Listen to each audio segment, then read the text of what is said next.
Hello everybody, Richard here once again, keeping this story rambling on, heading for home. And I want to take you now to the city of stories, to the wall, sit down, let's wait for the storyteller. What a fine morning. And he comes and he's holding a bell, which he rings discordantly. And he says, today is a great day. But let me think. Where was I? Oh yes.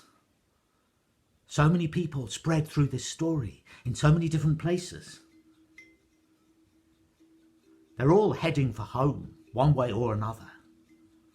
And I can promise you, one way or another, they're going to end up in the city of wonders. Oh yes, because everybody eventually ends in the city of wonders, says the storyteller. Imagine, he says, that 12 long years have passed in that city. 12 years. But the city is still thronging with people. There are still soldiers patrolling the battlements. The doors of the city are still wide open. And there are philosophers and scientists with scrolls and books arguing and debating. There are trestle tables where people are selling their wares. There are camels treading carefully through the cobbled streets. There are monkeys running up the rooftops and chattering as they look down.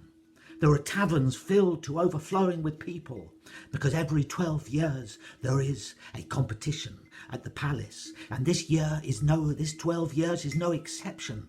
The emperor has not been seen for 12 years. But today, town criers with their bells have been announcing. It's an unusual competition, says the storyteller, ringing his own bell. It is, in fact, a storytelling competition. And they're all calling out, these town criers. They're calling out, tell a story today, you'll get your pay. Who can resist an invitation like that? In the City of Wonders, every single person has a wondrous story, and they're thronging up the hillside towards the palace. The doors of the palace are open once again, and the great hall is filling with people. They know the drill. They brought their carpets, they brought their cushions, they're plumping them up, leaning against the cushions, talking, chattering, waiting. And, says the storyteller, imagine who might come to that competition. Imagine that 4 people walk through the open doors into the hall. 2 men, 2 women, and they're pulling a strangely carved wooden horse. The older of the 2 men has a beard flecked with grey, and they push the horse, find a place to sit down, and the younger of the 2 women reaches inside her pocket and pulls out an animal, a little mouse with whiskers and ears, and she places it on the horse's head. And then imagine coming through the doors of the hall, there are 3 old ladies with bright eyes, and they're pushing a pot, and padding alongside them is a black cat, and they too find a place and carefully sit down, and the cat lies down at their feet. And imagine that somebody else comes in. He was once well dressed, but the clothes that he wears now, they've seen better days. A cloak, a nice pair of shoes, a weather-beaten face. Maybe he was a gardener or a peasant. I don't know, says the storyteller. Everybody is talking and chattering and waiting, and then a group comes in. 11 men, bearded, with fierce eyes, and solemnly they sit down together in a group. Oh yes, says the storyteller. So many people are coming. And then he looks at the people sitting on the grass and he says, would you like to come too? Stand up. And they all stand up. He says, you know what the City of Wonders is. It's your city. And the competition is today. Come on. And so he leads them through that cobbled city where the rooftops are covered in red tiles and the people are thronging through the cobbled streets. He leads them up the hillside. He leads them into the hall. I was there, so I followed. And you were there, so you followed. And we all went into that hall.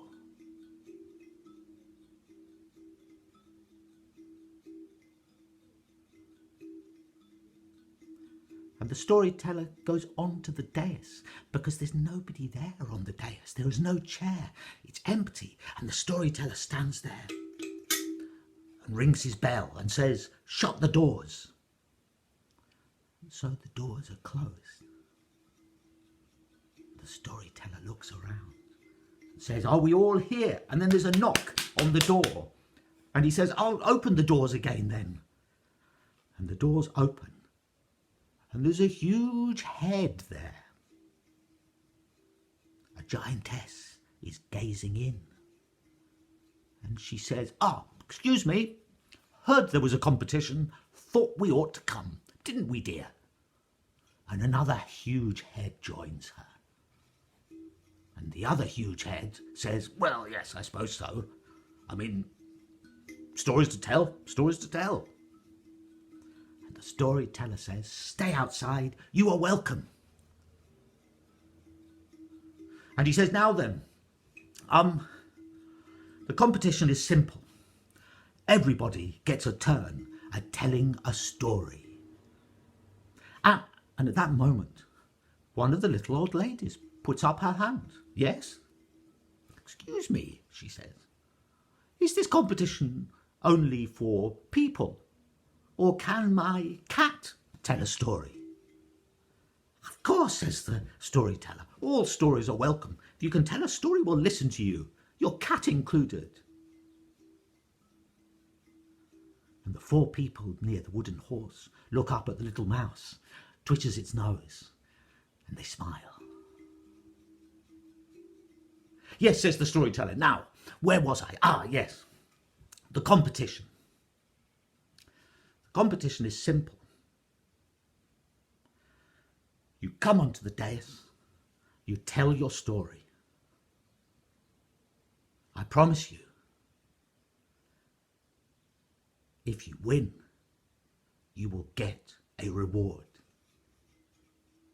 And he looked around to see the place was filled. And he looked just to check, because there were two people who nobody had noticed. They were sitting right at the bottom of the dais to one side. Two men. One of them seemed to be unwell or broken in some way because he was leaning against the other who had an arm round him to hold him.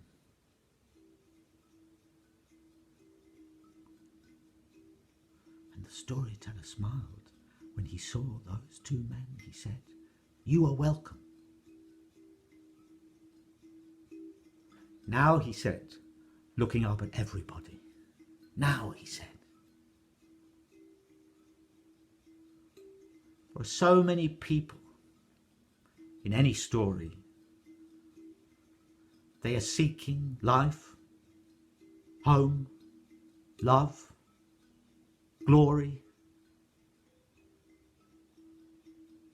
time that flows and time that stirs, causes the passing of the years, time that heals and time that sunders will bring them all to the city of wonders. And the storyteller says, let storytelling begin.